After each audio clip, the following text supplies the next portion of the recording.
Hoy vamos a hacer un repaso de la historia del conjunto que hoy en día ameniza las fiestas de todas las ciudades y pueblos de este país. Vamos a hablar de las charangas.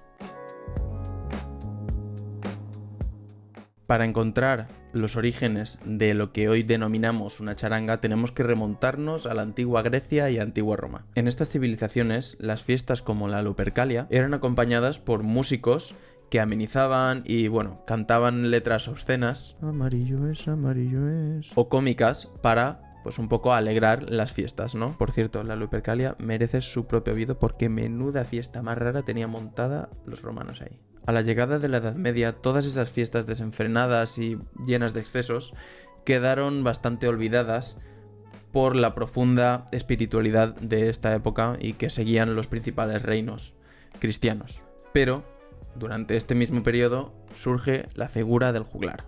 Este era en ocasiones un músico o un pequeño grupo de músicos que recorría las ciudades, los pueblos, los mercadillos, sobre todo, recitando cantares o canciones épicas o mundanas. Vivían de la caridad de los ciudadanos y en muchas ocasiones estaban mal vistos por su vida errante, muy alejada de las corrientes espirituales de la época. Ya vemos aquí el estigma que han tenido siempre los artistas callejeros desde hace miles de años.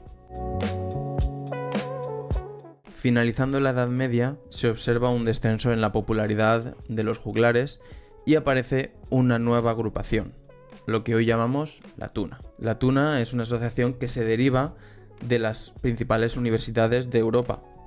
Esto eran un grupo de universitarios que recorrían todo el continente tocando o haciendo otras actividades. No solo tocaban, pero es la actividad por la que más lo identificamos hoy en día.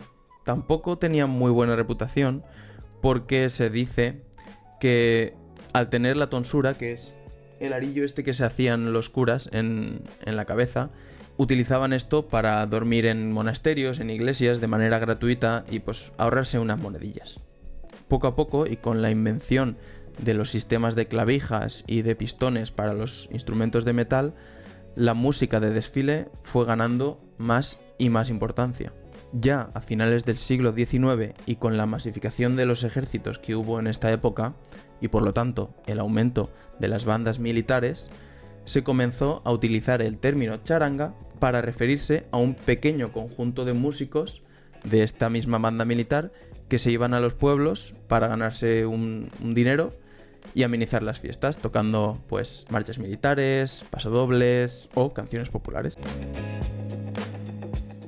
A principio del siglo XX, las charangas militares, más un tipo de espectáculo nuevo llamado charrotá o charlotada en castellano, empiezan a popularizar los conjuntos pequeños para las festividades principales de este país, España. La banda El Empastre o Los Calderones, de la cual mi bisabuelo era el caja y el que hacía el atrecho, son los principales exponentes de este género inspirado en Charlot, de ahí su nombre, charlotada, y que era una corrida de toros cómica en la que el torero y los músicos hacían una especie de circo. Durante los años 20 y 30 en España comienzan a celebrarse los carnavales y los desfiles suelen ser acompañados de las primeras protocharangas actuales. Estos músicos interpretaban canciones populares adaptadas con letras normalmente críticas o con un tono un poquito subido para hacer reír a la gente.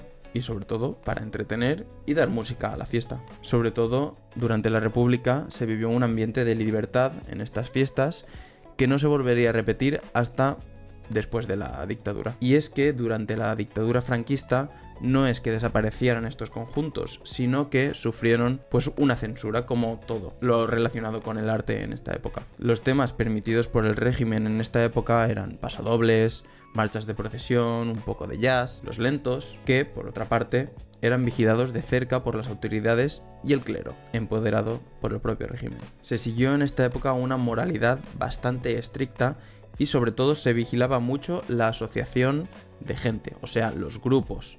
No podías reunirte en grupos muy grandes, sobre todo en privado, que de esto no se habla mucho. Esta misma vigilancia de los grupos grandes hizo que los conjuntos musicales se adaptaran a cada vez menos músicos. Si las charangas militares ya eran más pequeñas, los grupos se fueron haciendo pues un poco más pequeños, sobre todo quitando de las calles instrumentos que no resonaban tanto como el oboe o las flautas y priorizando siempre el metal, el viento metal o la percusión, que daba una sonoridad más fuerte y por lo tanto mejor. Para la calle, no para otras cosas. No me estoy metiendo con la madera, por favor. Pasada la dictadura en los años 70 y sobre todo en los 80, las charangas tienen el primer boom. Ya no eran grupos relacionados con el ejército, sino que las propias bandas de los pueblos creaban sus agrupaciones pequeñas de músicos, jóvenes normalmente, que decidían animar las festividades de sus pueblos. Se crean las primeras asociaciones que se preocupan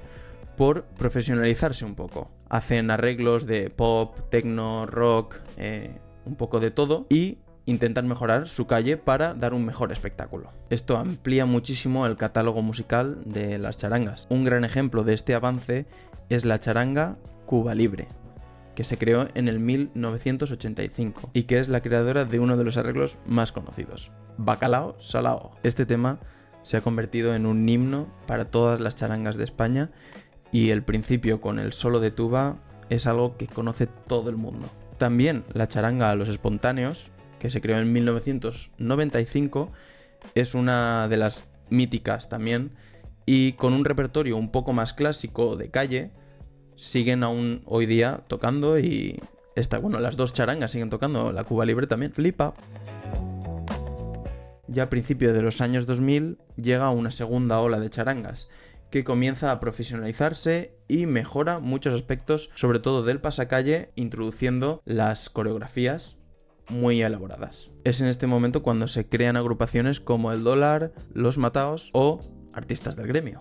Estos últimos cambian totalmente el paradigma de las charangas, introduciendo el sousafón como elemento distintivo y creando un espectáculo realmente impresionante, que hay que ver, y todo esto acompañado con una grandísima técnica musical. En la década de los 2010 aparecen los primeros concursos de charangas, que ayudan a la profesionalización y extienden el estilo de pasacalle más pase de escenario. De esta década nace la llamada triple corona de las charangas, que son los festivales de Sotrondio, Escucha y por supuesto el Festival de Charangas de Poza de la Sal. En los concursos se valora tanto el pasacalle como el pase de escenario, pero esta segunda parte es la más reconocible y bueno, la que más vale. También en esta década llega la tercera ola de charangas. Agrupaciones como Fugitivos, New Tocaets, La Bomba Show o ABDLB son los principales exponentes de esta época y actualmente son la inspiración de muchos artistas jóvenes que quieren meterse en este apasionante mundillo. Soy consciente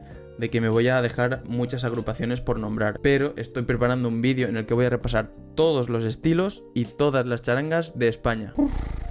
Qué currazo. Actualmente, y después de cierta pandemia de los años 2020, se ha impulsado una nueva ola de charangas con un fuerte elemento de difusión de redes. Esto está provocando que el mundo de las charangas se acerque a todo el mundo y el público cada vez es más consciente de lo que somos y por lo tanto solo puede hacer que crecer y crecer. Como he dicho, el futuro de las charangas es prometedor. Tenemos, por una parte, una profesionalización cada vez mayor del sector. Lo que antes era un grupo desorganizado de amigos, ahora es una asociación cultural que ensayan y dedican muchísimas horas a preparar un espectáculo cada vez mejor. Por otro lado, tenemos las redes sociales que cada vez se llenan de más proyectos interesantísimos. Y por supuesto, también tenemos a todos esos músicos que dedican gran parte de su vida a hacernos más felices y a llenar las calles de música y color. Y un público que cada vez nos reconoce más. Porque con pasión y esfuerzo hacemos que miles de personas canten al unísono ¡Qué bonita la amapola, ay, ay, ay! ¡Qué bonita la amapola, ay, ay, ay! Muchas gracias por ver el vídeo y espero que os haya gustado. Si he cometido algún error podéis ponerlo en los comentarios y me gustaría que comentarais cuál es vuestra charanga favorita aquí en los comentarios para que yo luego pueda ponerla en los vídeos estos que voy a hacer de las charangas y estilos. Así que estad atentos y dadle like, suscribíos y todo. Muchas gracias.